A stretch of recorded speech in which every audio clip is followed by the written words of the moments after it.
தான் ஆளும் கட்சிக்கு எதிரானவன் கிடையாது எனவும் புதிதாக யார் வந்தாலும் வரவேற்க வேண்டும் எனவும் நடிகரும் இயக்குனருமான பார்த்திபன் கருத்து தெரிவித்துள்ளார். அரசியல் போற போக்குல இங்க நிறைய வசதி தேவைப்படுது, நிறைய பணம் தேவைப்படுது. அரசியல் சாதாரணமாக வெறும் மனசுக்குள்ள வீராப்பு இருக்கிறவங்க மட்டும் இங்கே அரசியல் பண்ண முடியாது. நல்ல எண்ணம் இருக்கிறவங்க மட்டும் அரசியல் பண்ண முடியாது.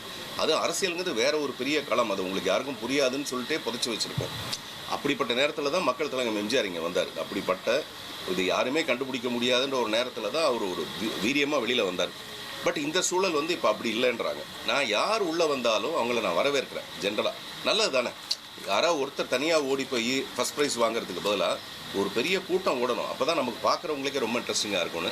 பட் அதனால் எல்லோரும் என்ன சொல்லுவாங்க, நான் ஏதோ ஆளுங்கட்சிக்கு எதிரானவன் சொல்லுவாங்க. அப்படிலாம் எதுவுமே கிடையாது. இங்கே போட்டி பயங்கரமாக இருந்தால் தான் வெற்றி நியாயமாக இருக்குன்றது என்னுடைய ஃபீலிங்.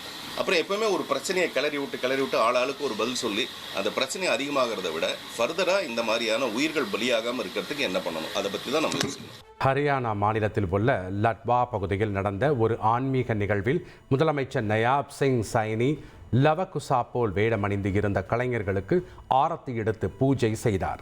இந்நிகழ்வில் ஏராளமான அரசியல் தலைவர்களும் பொதுமக்களும் கலந்து கொண்டனர். ஆரத்தி முடிந்த பின் முதலமைச்சர் அவர்களுடன் புகைப்படம் எடுத்துக்கொண்டார். ஸ்ரீரங்கம் அரங்கநாத சுவாமி கோயிலில் விஜயதசமி விழா விமரிசையாக நடைபெற்றது.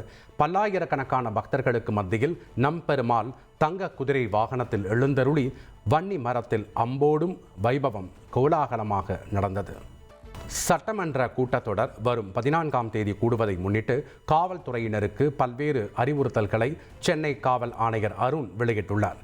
காவல்துறையினர் மீதான விமர்சனங்களை தவிர்க்கும் வகையில் விழிப்புடன் செயல்பட வேண்டும் என அவர் அறிவுறுத்தியுள்ளார். இனி செல்லும் இடமெல்லாம் செய்தி.